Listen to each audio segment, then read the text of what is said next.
Hey, Charlie, come here. Come here. Hey, stop.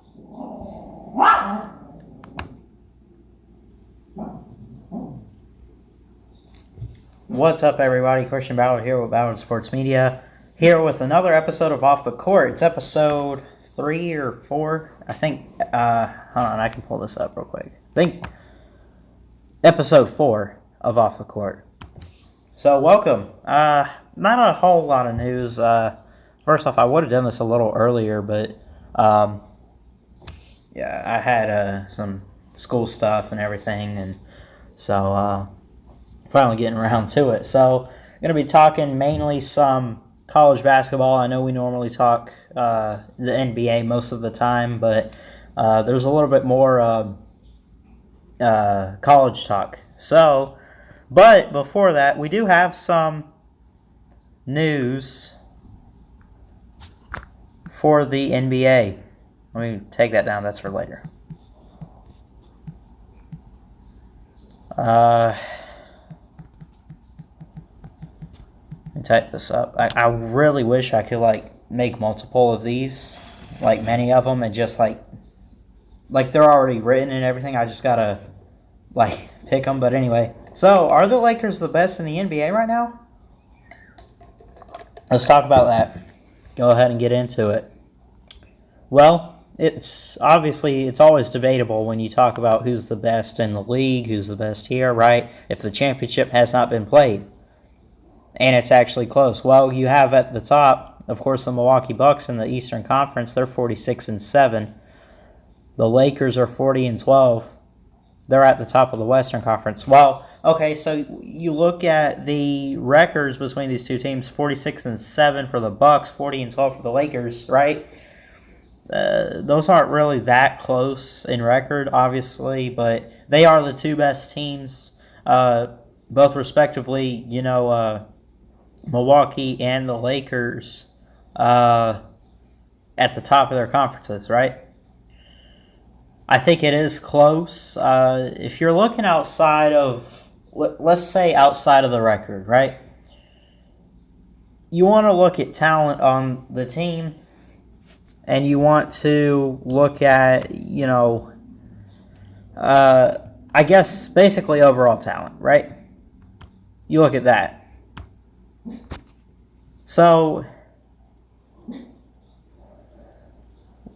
I think overall, you compare these two teams. Now, the Bucks are more than just Giannis. I know that we like to think, it's just Giannis or whatever, right? Well, it's really not. Now, again, it says on the screen, Lakers are the best. That's my opinion. It's up for debate, right? Listen. Let's go through some of the similarities and the differences between these teams. First off, wow. I mean, where do you even begin with these win streaks here? Well,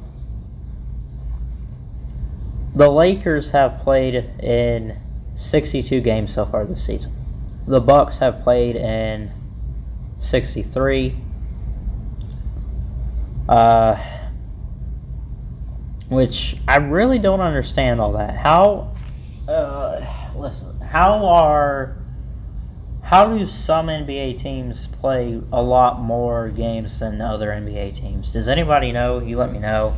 Again, feel free to hop in the chat, and we can I can read some comments, and we can talk some basketball as well. I don't really have a whole lot, but the Lakers, if you ask me, I think the Lakers are the best in the league right now, right? They are just loaded with talent. I don't even know where to begin, right? You got, of course, LeBron James, right? You got Anthony Davis, DeMarcus Cousins, Kyle Kuzma. You got, Well, I guess that's pretty much it, but that's at least 4 or 5 guys right there, right? Then you look at the Bucks, and we like to think that it's Giannis and everyone else on the Bucks team, which, yeah, he could be the leader, but you got Eric Bledsoe on there. You also got Chris Middleton, DJ Wilson. I mean, you got more than just Giannis, but overall standpoint for players that are really well known and talked about, it almost seems, and this is how I view it, this is my opinion, I think Milwaukee is Giannis and everyone else on the team, right? At least in terms of a standpoint of who's being talked about. Now, the Lakers, they are the Lakers, right? We hear about DeMarcus Cousins. We hear about LeBron. We hear a little bit about Kuzma and Anthony Davis. You know, guys like that, right? So I like the Lakers and the Bucks to make the finals this year. I'm not 100% sure on who I'm settling to win that, if that is the case, but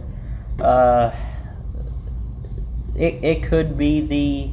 And they both might not even make it, because that's not how it works. They don't take the top 2 teams and say these are the teams in the finals, right? We know. Of course, you have the... What is it? How do they do it? They do like the Eastern Conference and Western Conference semis, and then the I guess, what do they start out with? Like the quarterfinals, the semis, the conference finals, and then the NBA finals, right? Something like that. So a lot could happen. It might not be these 2 teams. It could be maybe the Heat, if they could somehow find a way to make it past the first round of the playoffs in April or May. They could sneak in the championship. It's probably not going to happen, but, you know, the Clippers could win the West all the way and make the title. The Rockets could. I mean, they got a lot of work to do, but, you know, it's... Wait. Oh, okay. See, I got it. And this makes sense to me now that I'm seeing it right now. I just clicked on the standings.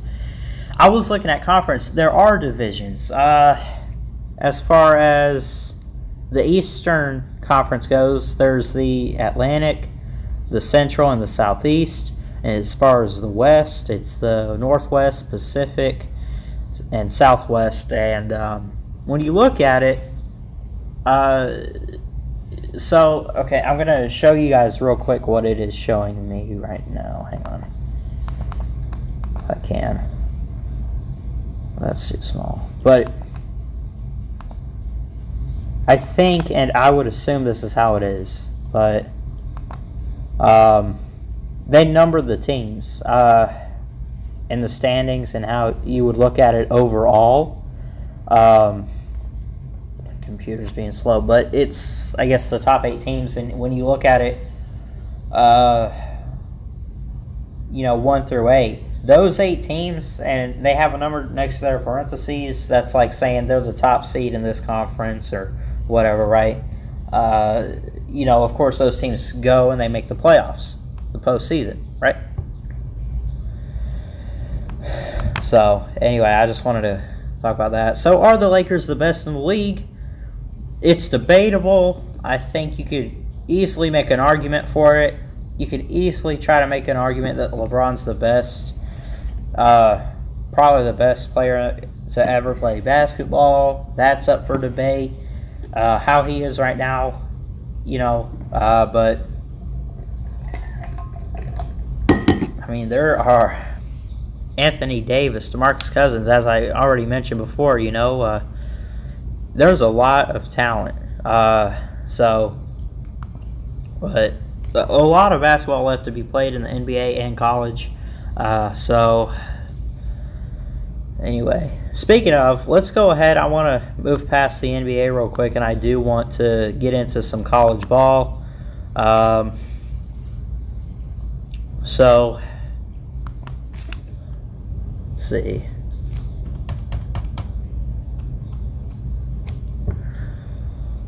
So how about Alabama? The Tide. How have we done? Well, I don't know. You look at Alabama, they were on a 3-game losing streak. They lost at LSU, ranked number 22, and that was a road game. An unranked Alabama team losing to a ranked LSU team on the road, that's actually a good loss. It's not good that we lost, but it's good in the sense, like, it's not like you lost to a team called, like, well, I don't know, pick a random weird name. High school cupcake team, right? LSU was ranked. Alabama went to Baton Rouge. I would assume that that's probably where they play basketball too, but they go on the road. They lose that game, and we're like, okay, that's understandable. Like, our best win still is home against number 4 Auburn. They were at least number 4 when we played them. I'm going to need to charge my phone real quick. Plug this in.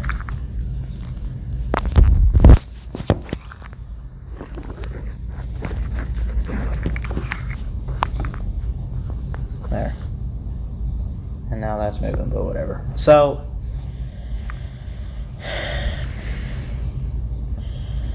I mean, I really don't know where to begin.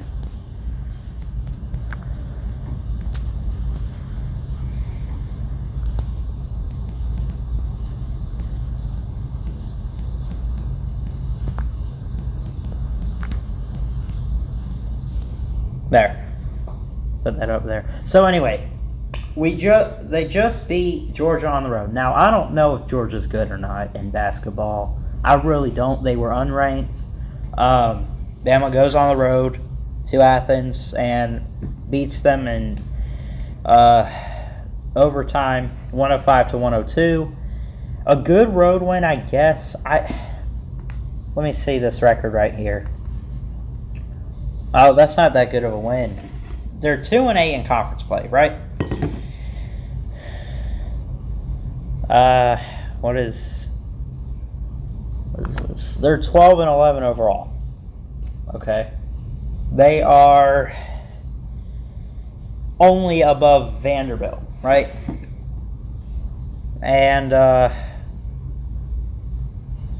so that's really not a good win for Alabama. I mean, listen, you won on the road. That's great and all. It's always great to win on the road, but come on. If it was someone like maybe beating the Vols on the road, beating Auburn on the road, which we have coming up, that's one thing. That's huge. But Georgia's not that great at basketball. They are a football school, and that's it. Hardly any of that.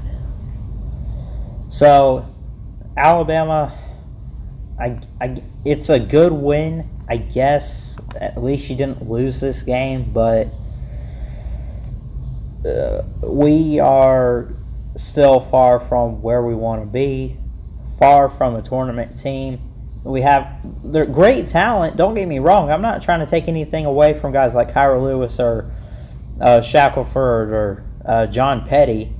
I'm not trying to take anything away from that. But seriously, even the games that we won that were good wins, we did struggle, and somehow we found a way to win. And really, our best wins against great teams like Auburn are at home, right?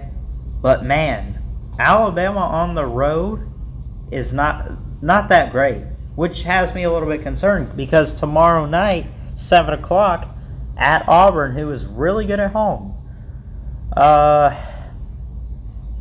And you look at this Auburn team, 21-2 on the year. One of those losses coming from Alabama. I I mean, listen, they have not lost a home game. Their 2 losses back to back on the road at Alabama and at Florida. Right? So, Alabama finding their place. Listen, they're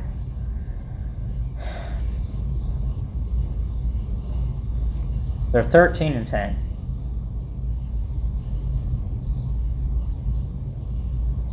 They're 8th in the SEC out of 14.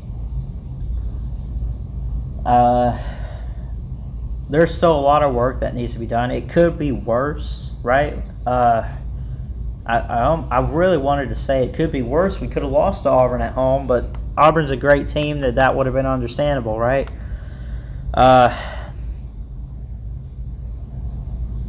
Well, I don't know, but going forward, and again, I've mentioned this before, the problem with Alabama is they struggle with closing games, and they wear themselves out. Like you saw in that Tennessee game, 15 down for the Vols, and Alabama just let them drive. They just let them come back, and that was a game that they probably should have won against Tennessee, and they didn't, right? And Alabama was at home too. So, anyway,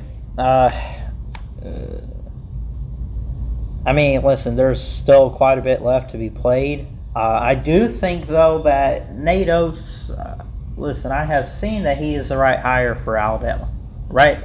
I do think that. I do think that he's gotten some good wins at Vandy. We beat Kansas State, Missouri, Mississippi State, beat Florida. Or wait, no, actually, I think we lost to Florida. But I would say, listen, he's gotten 13 wins so far, only 10 losses. He's done pretty good in his first year. I want to give him credit.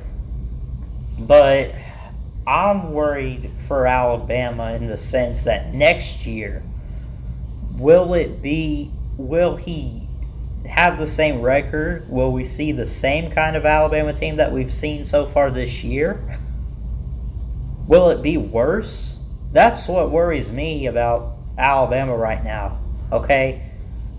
I'm hoping that they can close out strong at the end of the season, and they can be better, even if it's just a little bit better next year.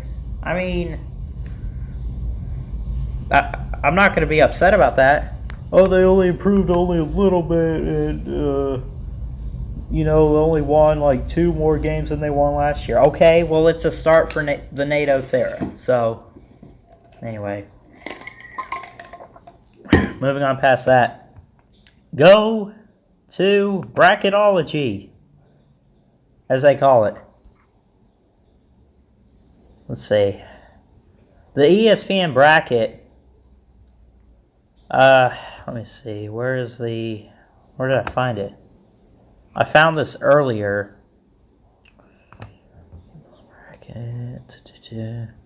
Yes, on the People's bracket. As of right now, at least. Obviously, we know how it works with the East and the South. You have the round of 64, round of 32. Then you get to the real stuff. Sweet 16, Elite 8, Final 4.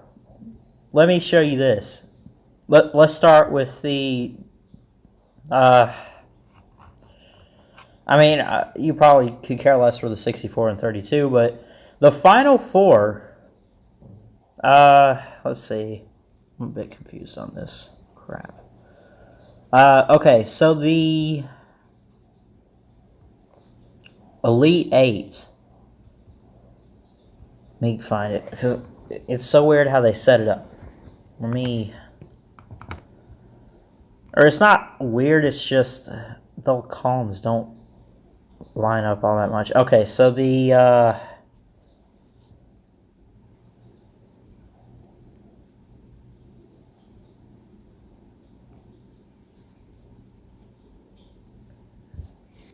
okay,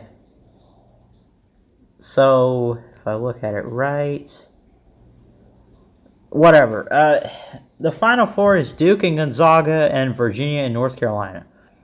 In the national championship, which will be in Minneapolis this year, April 8th, Duke wins it over North Carolina.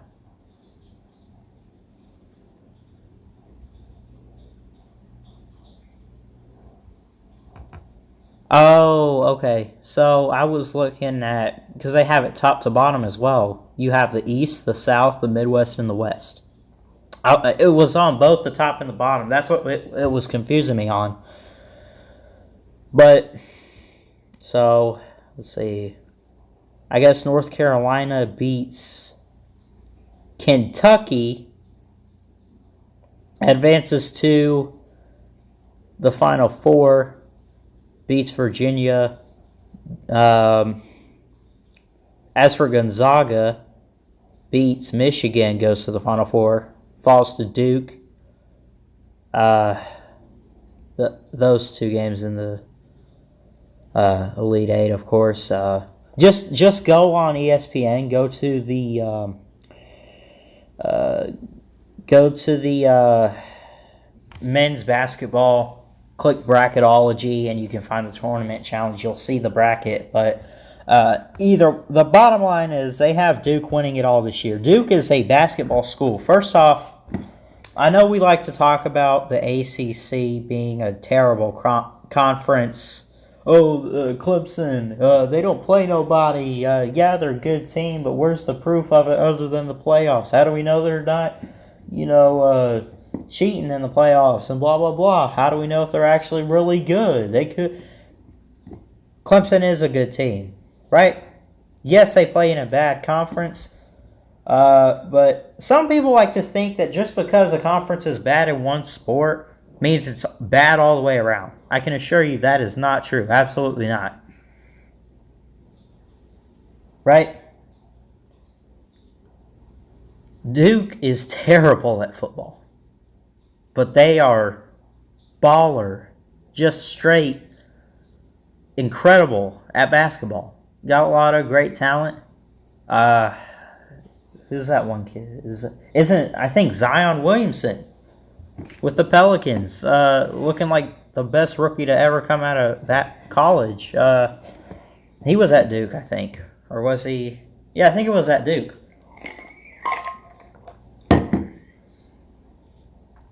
Let me change this. Or, well, it really doesn't matter, but it bothers me that still. Hang on. But, yeah,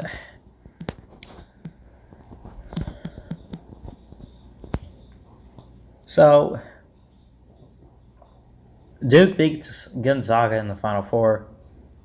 North Carolina beats Virginia, and Duke wins the championship over North Carolina. So, which I was, I'm not going to say surprised or anything, but Virginia, who won it last year over, they played Texas Tech, who beat, I think, Michigan State. And, of course, Virginia, as we know, beat Auburn. It was a controversial call at the end and all that, but it's a little weird to me, which I get basketball, again, not like football, right?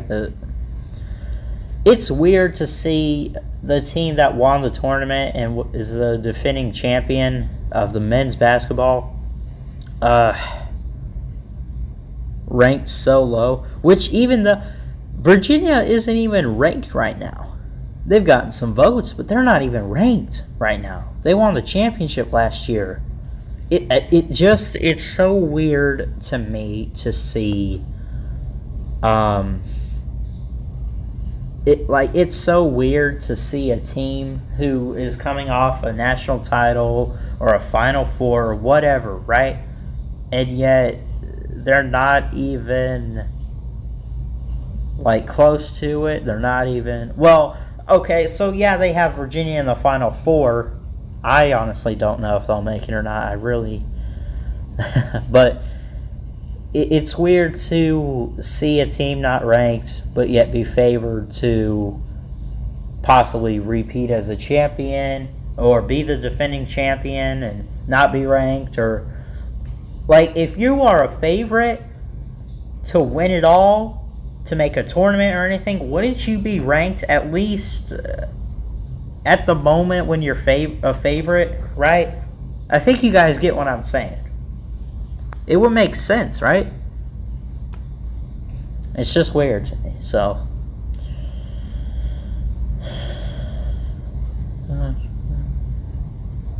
Let's see what else.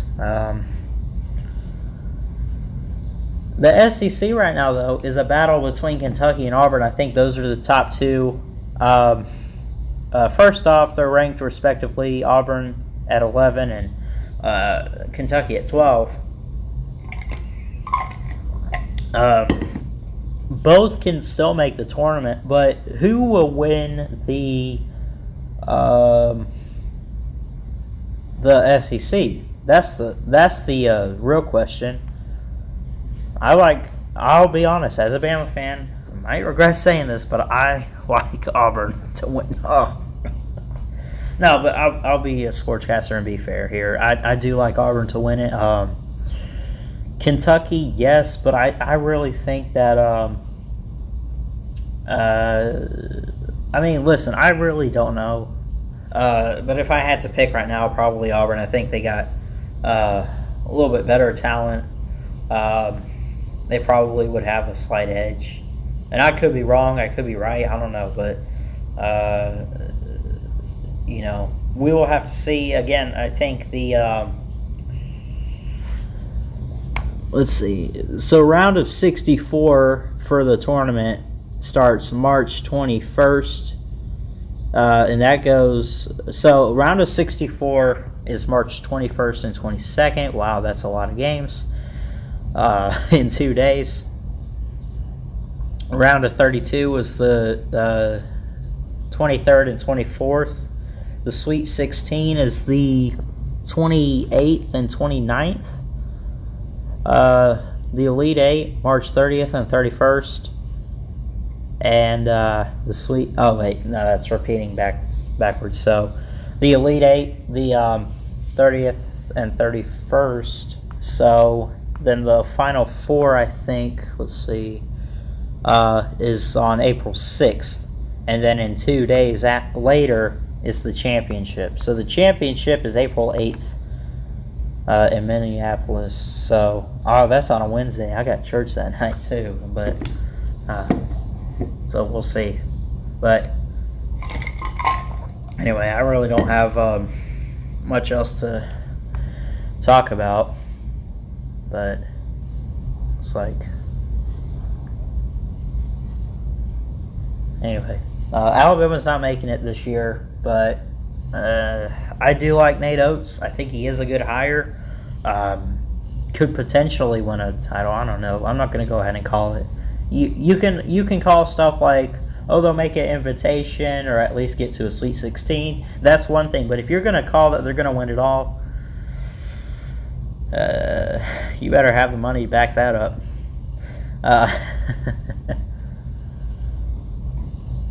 So, looks like Maryland could win the Big Ten. It's a race in the SEC to win it with Kentucky and Auburn. I think I already covered that. So anyway, that's pretty much it for this episode of Off the Court. I can't talk today, man. What the heck is going on? Probably that puppy. Come here. Anyway, that does it for episode 4. Be sure to leave a like, comment. Give me your thoughts on the tournament and anything in the NBA, whatever. Yeah, I'm going to go ahead and get off. Again, thanks for tuning in. If anyone did, doesn't look like anyone typed in the comments, but that's all right. I'll be live, I guess, again on Thursday, and we'll talk some more basketball. And, yeah. That's pretty much it. Thanks so much for tuning in and watching. Hit the like, hit the subscribe, and yeah, that's it. Thanks so much. I'll see you guys next time. Ballard Sports Media, checking out.